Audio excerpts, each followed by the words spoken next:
Hello and welcome to another episode of GameSpot of Thrones. I'm Lucy, joined as always by Kate. Hello. And Dave. Hey there. And we're going to delve in deep into last night's episode, which is Season 6, Episode 5, The Door. So this is your spoiler warning. If you haven't seen it, turn away now. But for those of you who have, and who have your emotions back in check, let's talk about it. Well, I think we're all a little bit devastated with the big death at the big in both senses of the giant word death at the end of last night's episode. But before we talk about that, okay, well, because we'll save that because we have so much to talk about with lovely Hodor. Dave, what happened at the wall? So we see Sansa meet up with Littlefinger the first time since they last met when he gave her away to Ramsay. Mm-hmm. She gets My boy's back. Your boy Ramsay or your boy Littlefinger? They're both my boys. Basically, she's not very happy to see Littlefinger, as last time they were together, he was just giving her away to Ramsay. And we all know how that turned out. Not well. She basically tells him, get lost. I don't need your army. He's offering all these men that he's got, and he's like, don't need them, but if you do happen to know where the Blackfish is, would appreciate it. So Littlefinger does tell her where he is, where to find him, and then she just heads back to Castle Black, and they start talking about their grand master plan of reinforcements. As Sir Davos plainly makes out, we do not have enough men. So their plan seems to be they're going to go through all the small houses that are still loyal to the Starks. They're going to hang out with the Blackfish, and that's where they leave Castle Black with all their friends in tow. We see a nice little smile from Tormund Giant's Bay towards Brienne. Man, that's what my highlight of the episode is. Those two. The happiest moment of those 45 minutes. The others, though. Davos and the Red Woman helped a man murder his own brother with blood magic. And when Stannis paid for his crime, where were they? Already out looking for a leader with better prospects. And that wildling fellow with the beard... Jon isn't Tormund. Jon isn't Davos or the Red Woman or Stannis for that matter. Jon is Jon. He's my brother. He'll keep me safe. I trust him. And just a hop, skip and a jump over to Pike. The King's Moot is taking place, and Yara puts herself forward, and it kind of looks like Theon's like, maybe I'll be king. But no, he actually does back Yara as per his promise. Well, Ramsay completely removed his backbone. So. Yeah. As amongst other bone-related things. Appendages. He can't really be king. He can't make any heirs anymore. So That's true. But I got hyped for Yara, and then Euron turns up and is like, actually, I think you'll find that I've got a really good idea. And his idea... Actually, I think you'll find. Euron's turned up. And his idea is to basically get all his boats, go across the sea, see Daenerys, impress her, like, hey girl, look at all these boats that I have. Impress her with what? His dong not fleet. all the boats. And then apparently that's going to make her want to marry him. Yeah. And he'll bring all the dragons back and invade the rest of the kingdom. Showed that bitch some boats. Yeah. Bitches love boats. Man, look at all these boats I had. I heard yours burned down. Well, I got plenty. And then he gets coronated in the weirdest coronation I've ever seen. He's basically drowned and given the lamest crown I have ever seen in my life. Just some sticks, innit? Yeah, and while that nonsense going on, Yara and Theon's just like, let's just go, let's take these boats and we'll get there first. And then they just vanish. The bit I like about the King's Moot is when everyone's chanting their names. First of all, they're very easily won over. Second of all, their names sound exactly the same. Like, you could just go, Euron yeah, and everyone would be like, yeah, that one. Where are my niece and nephew?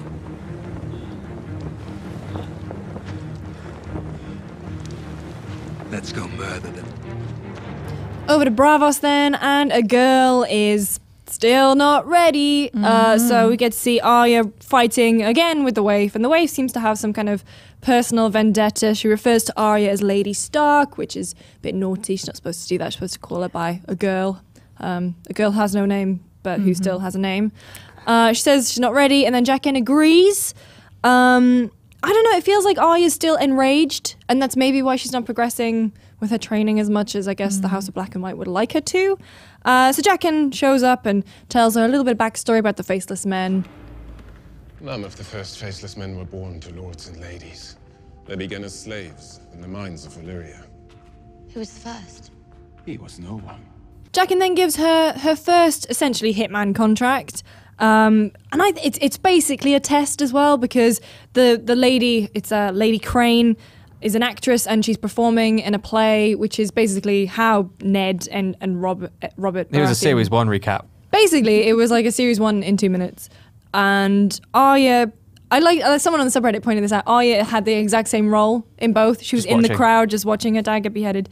And she's watching Lady Crane portray Cersei Lannister.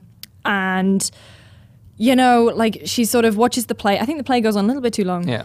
And then she's talking again to Jaqen, and she's like, okay, well, I think Lady Crane's actually quite a decent person. And I think it's this younger actress who's got it out for her, who set the contract out. And Jaqen kind of does a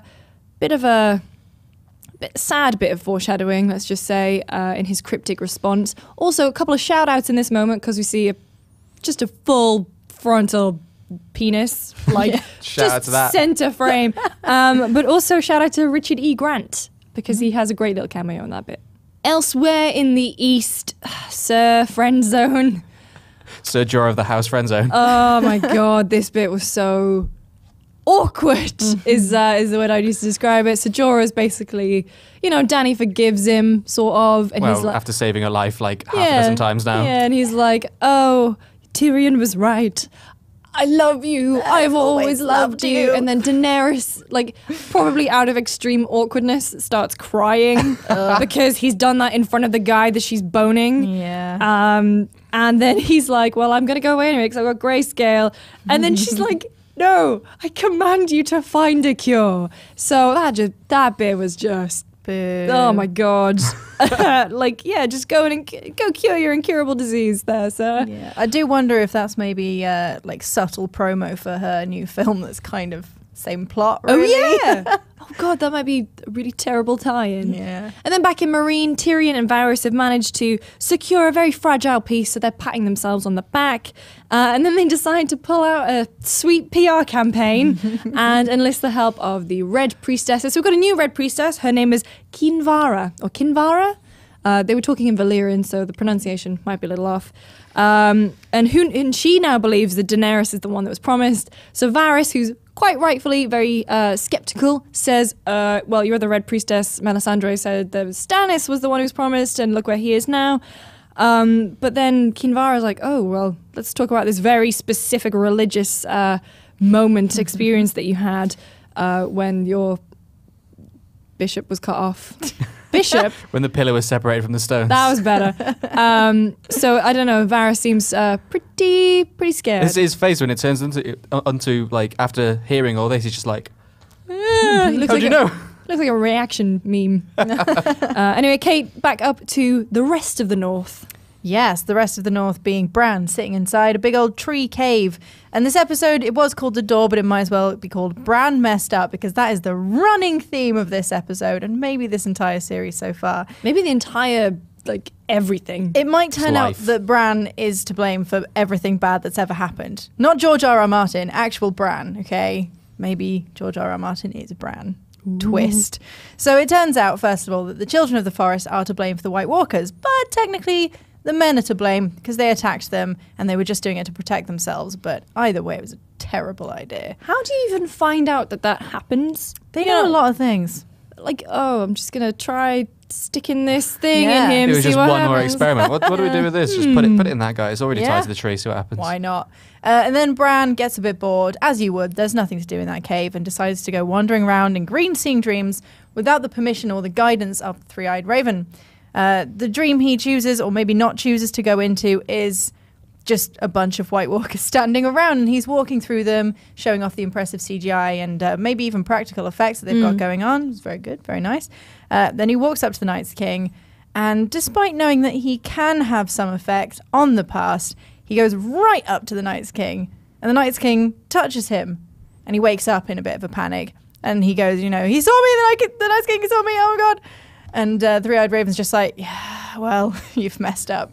Pretty bad. I feel like if the Three-Eyed Raven had just told him, like, by the way, just don't touch anything. Yeah. But now we know there's all these time loops going on. We don't really know what anyone's motivations are anymore. So maybe he knew it was going to happen anyway. But either way, the Night's King touches him, and that gives the Night's King like the ability to actually invade the cave, whereas before he didn't. Sets off his GPS. Yeah.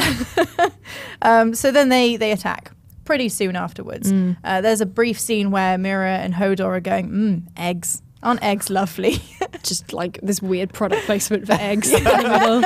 Buy eggs today. And we get excited because maybe they'll get to eat eggs, and shortly afterwards, no eggs for anyone. No. Sorry. And then we just see everyone die. I mean, literally everyone. Yeah, Everyone. so many dead. All because one kid will not listen to orders. Throughout the entire everything of Game of Thrones, he's never listened to orders. And now that's caused the death of the three-eyed raven, who gets stabbed by the Night's King. We see Leaf, who does a sort of I Am Legend style sacrifice. It's beautiful. Turns out they have grenades. She could have thrown that. She could have thrown that. I mean, we were sat there watching, just going like, what? Just throw the thing. Throw it.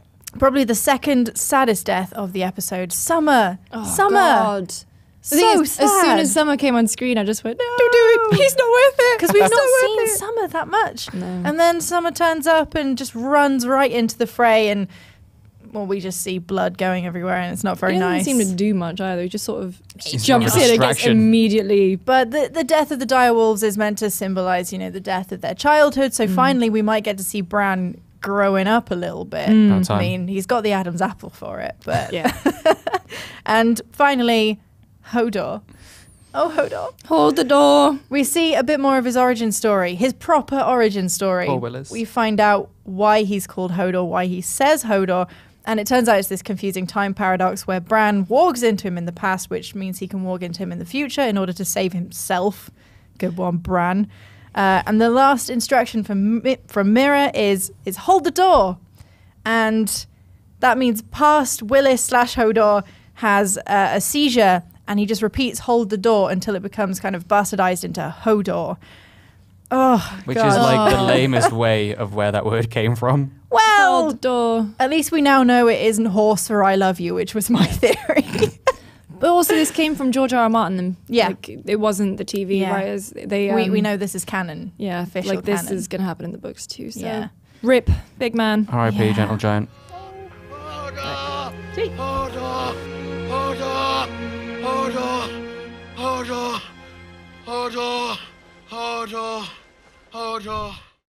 We're going to save talking about the big man and all the implications of Bran's stupid failing to obey orders in a little bit. So let's talk about because other stuff happened in this episode. Actually, Yeah. some quite interesting stuff.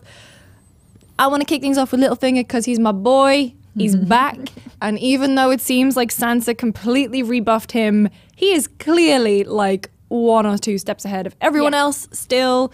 So when he meets up with Sansa, Sansa finds out from him that Brynden Tully, her great uncle, also known as the Blackfish, a very famous like military man, is back at Riverrun. So he was at the Red Wedding, managed to survive and escape. And now somehow he's managed to get all of the knights, all the Tully knights back, and he's managed to take back Riverrun. But I'm just going to go out on a limb here and say this is a trap because Sansa has only heard it from one man, like the least trustworthy man in all of Westeros. Yeah. And I just find it weird to believe that that's what happened. We only have Littlefinger's word for it. And also what I find a bit weird was that Sansa lied. Yeah, and she didn't explain why. Brienne goes, why did you lie? And then it just sort of cuts away. Yeah. Because probably everyone, if she said, "Oh, Littlefinger told me," everyone would be like, "Littlefinger told you." Yeah. He don't know. We're not going. Yeah. We're not going there anymore. Yeah. He's But untrustworthy. So she knows he's untrustworthy, and that's why she lied. But I wonder if his offer to give the Knights of the Vale to her was a genuine offer. Because it sort of seems like it might have been, like he's already Yeah. secured that with Robin. If he wants to be Warden of the North, he's going to have to help out the Starks at some point. Unless he just hopes that like the Starks will just wipe themselves out and he'll swoop in at the end. Like the Bastard Bowl will just wipe both sides out and he'll just swoop in at the end with the Knights of the Vale. But either way, he's got Brienne out of the wall. Brienne's sent out on her own with Pod, and for some reason Melisandre's tagging along. And also Tormund. She's been sent to Riverrun to treat with the Blackfish. Hopefully, this means that we'll get some more Tormund Giants Bay incredible moments on the road down. But also, I know we talk about this all the time, and it hasn't happened yet. But in the books, this is the path that Brienne takes to. She ends up in Riverrun, and then she ends up at the Quiet Isle. She ends up with Lady Stoneheart. I don't know. It's a big book thing. Yeah. Lady Stoneheart hasn't really been not really a part of the show. And I mean, everyone's kind of hoping that the Hound will come back. So this is very interesting. I don't know. It's interesting to see how that they're doing it now, because it would have happened in like book 4 or something, right? So it should have been the 4th season. But I'm kind of holding out for that happening. Fingers crossed. It's all down to my boy. Poor old Jorah. Yeah. We do love to make fun of the guy, but it's at this point it's kind of like beating dead horse or a dead bear, considering his house origins.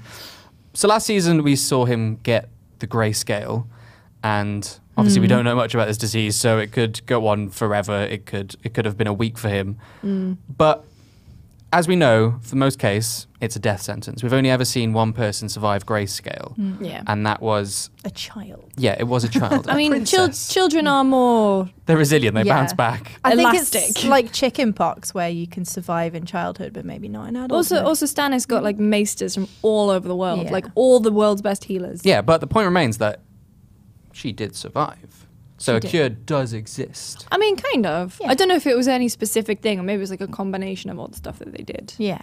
Like an accidental... We just stumbled across a cure. Yeah, and then no one wrote it down.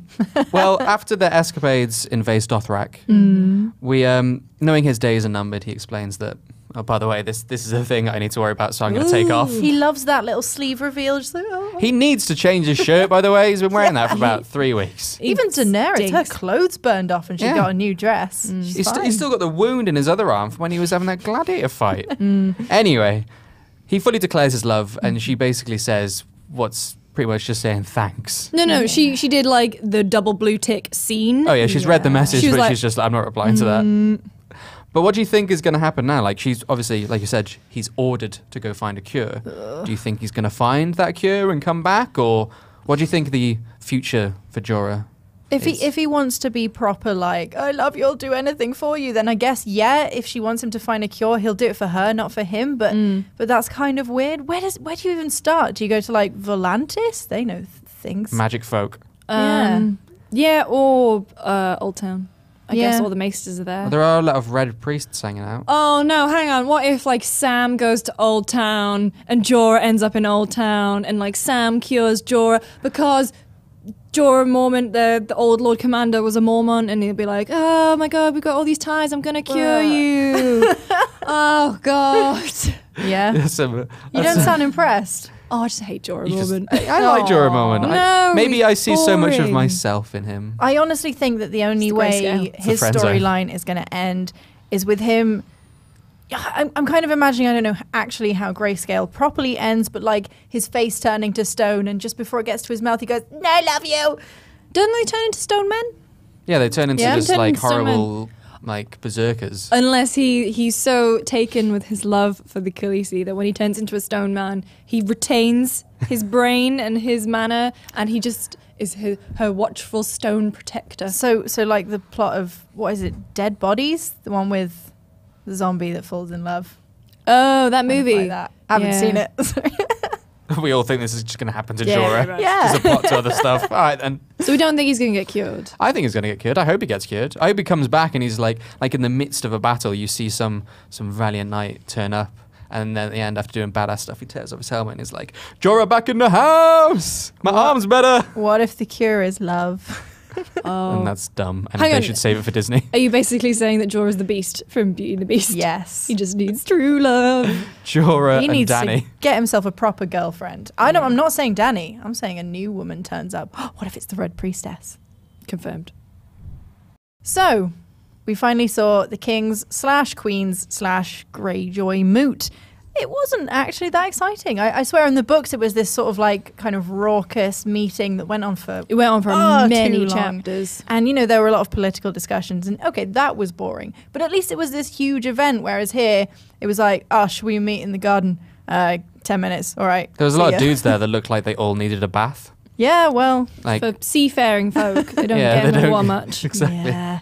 And in the end, all it was Yara goes, I should be queen. Theon goes, yeah, she's real good. And then Euron goes, no, he has no penis. Vote me.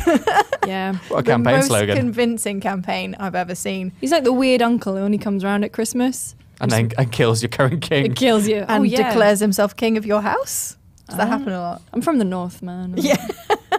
It turns out the Pike Islanders are pretty easily won over. He does all these promises, I'm going to marry Daenerys. She's going to be impressed with this. And they're all like, way, queens can't do that. Lads. So I guess he wins just because they say his name a lot. That's kind of an informal process, but sure. And then they drown him, but then he's not drowned. And that's all great. But his first act is to kill his niece and nephew. But they nicked his fleet. So you can't do that. I love that. Literally, the first thing he said was, "Where's my niece and nephew? Let's go murder him. Let's go kill him." But were we backing Euron or Yara? I wanted Yara. So shy. Because most of the Euron seems a bit crazy. Unhinged. Yeah. Well, he is unhinged. I mean, we know about his shape silence and all the people with their tongues cut out. Last time there was an unhinged ruler, he burnt a bunch of people, so... That might be Bran's fault. That could be Bran's fault. No, I don't know. I kind of like Euron as a just wild card.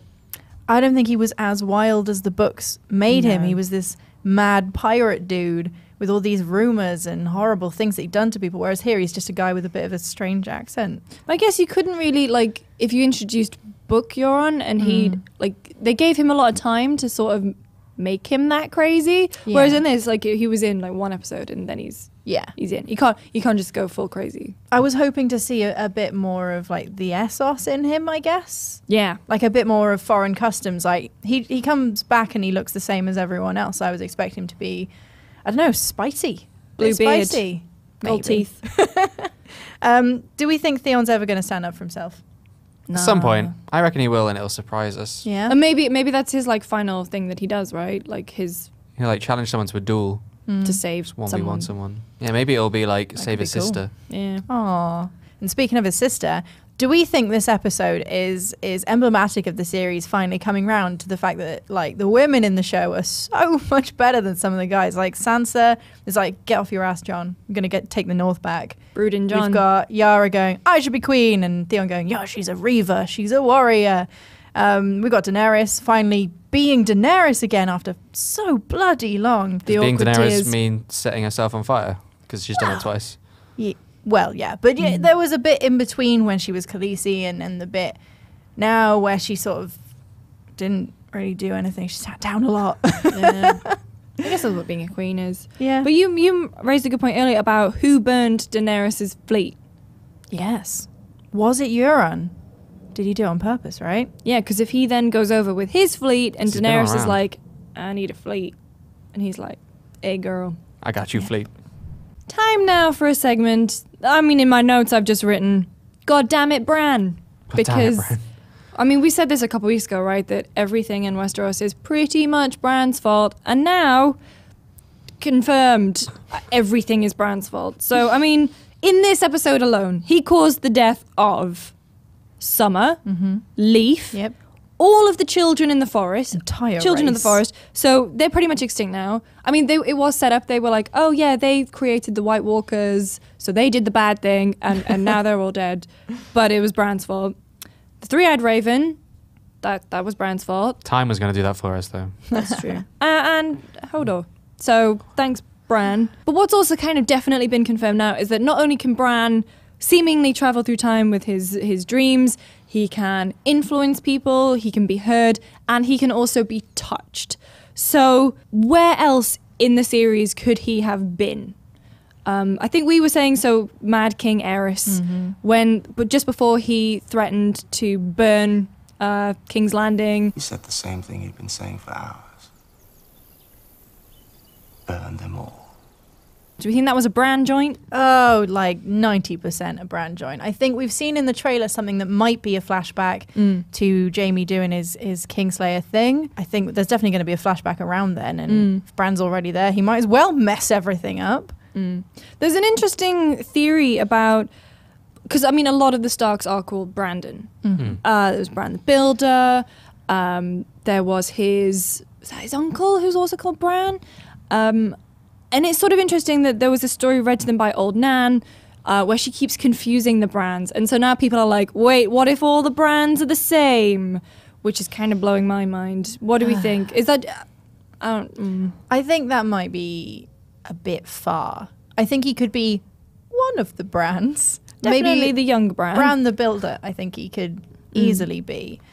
But maybe not all the brands. And there's a lot of everyone has the same name in Game of Thrones. Yeah. So it might just be a coincidence. I'm fine with that. Well, at one point, Ned does say to Arya, after Arya says, like, he can't be a knight anymore.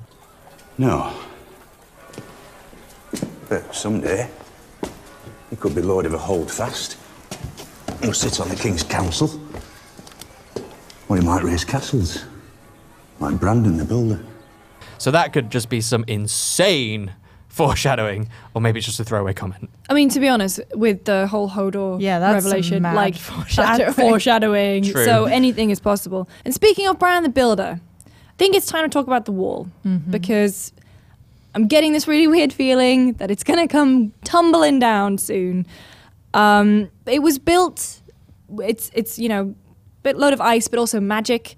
And it means that the White Walkers can't come past it. Pretty much like where the Three-Eyed Raven was. They couldn't come past the magic. But now that Bran's been touched, that magic seemingly doesn't work in areas that he's in. So basically, if he goes past the wall now, does that mean that the White Walkers can follow him? Is that why the Night's King kind of let him go at the end? I think that could be the big cliffhanger of this series. Yes. Is something to do with the wall, something to do with the White Walkers coming past the certain point. Yeah. And it's a song of ice and fire. They're definitely the ice. It's going to happen. Also, the last thing that Jon says to Dolorous Ed when he leaves the wall is, Don't knock it down while I'm gone. I'll do my best. so Jon sort of... I don't want it to be Ed's fault. It's not Ed's fault, but Ed's might be like Ed and like the 30 dudes that are left might be the only ones there. End on a nice round number, 1000th Lord Commander. Might as well. Yeah. But also it's interesting to see where Bran's going to go from here. Because in the books they were supposed to meet Cold Hands, who is kind of this half... I guess we don't really know. He's kind of like a White Walker, but he's sort of he's kept his human side. Strongly speculated that he is... Benjen Stark, Ned's brother, who was a member of the Night's Watch. I don't know. Could that be who Mira meets up with? Because she can't carry him, can't carry Bran by himself. I mean, people really like the Benjen equals Dario equals Euron theory. Benjen is all of us. Benjen equals all the men with slightly long hair. Why not? But no, I think this is pretty much... We're finally getting more of a road map of where the series is heading now. So if the wall does come down, the ice definitely comes down with it. They'll come further and further south. If Daenerys does come across from Essos, so even if it's on her own ships or if it's on Yara's ships or if it's on Euron's ships, also Euron is like, I want 1,000 ships like in 10 minutes. Build me 1,000 ships, and I will give you this world. I don't know how he thinks building works. He's got the instant build cheats turned on. Pretty much. So that's the fire element. I'm just really interested to see, like, that's the Song of Ice and Fire. Where does Jon fit on into all of it? Where are the Starks going to fit into the rest of it? Yeah. Man. I just want to see some dragons melt some ice dudes and set some zombies on fire. An interesting thing I noticed in this episode is that we now have Mira and Bran going down to the wall, possibly even to Winterfell, because, of course, Bran wants to go back to Winterfell. So we've got a Reed and a Stark. Where else have we seen that? I swear to God, if we don't discover what's in the Tower of Joy, I'm going to riot. Time now. Death of the week. Usually this is a part where I really enjoy because we talk about all the fun deaths, but I'm sad this time. Just, I mean... oh God. So I mean, like when Summer copped it, I think we all just went 2 or possibly 3 direwolves left. We know Nymeria is out there. We know Ghost is fine. Maybe Shaggy Dog, but it's looking less likely now. I just don't like seeing animals get hurt, really. Even CGI ones. Even CGI ones. Then there's Leaf. Admittedly, that was her own fault. She could have thrown that weird magic poop grenade. But what's interesting about, I mean, it's kind of obvious who's going to be our Death of the Week, but there was this really damn good bit of foreshadowing from Jack and Hagar. Does death only come for the wicked and leave the decent behind? I can fly higher than an eagle. You are the wind beneath my wings. Okay, another spoiler warning this time. So if you want to go into season 6, episode 6, Blood of My Blood, completely fresh, and you didn't watch the Next Time on Game of Thrones teaser trailer, then look away now, because we're going to be having a look and making some predictions as to what's going to be in next week's episode. So, I mean, first up, we've got Mira and Bran. Mm-hmm. Why is Mira saying, "I'm so sorry"? See, I didn't even think it sounded like her voice. I don't know. I thought it might be a flashback voice. Oh, God, what if it's Lyanna in the Tower of Joy? That's what I thought. I'm so sorry, Ned. Yeah. Promise me, Ned. That could be interesting. But also, it seems like in one of these flashes that one of these, I don't know, you think they're a White Walker or you think that they're a White. Could that be a mysterious other? This could be Cold Hands. I mean, maybe they've swapped that round. Yeah, looks like a wraith. Yeah, because, I mean, Mira cannot carry Bran by herself. Dead weight. They do not have much of a head start. Yeah.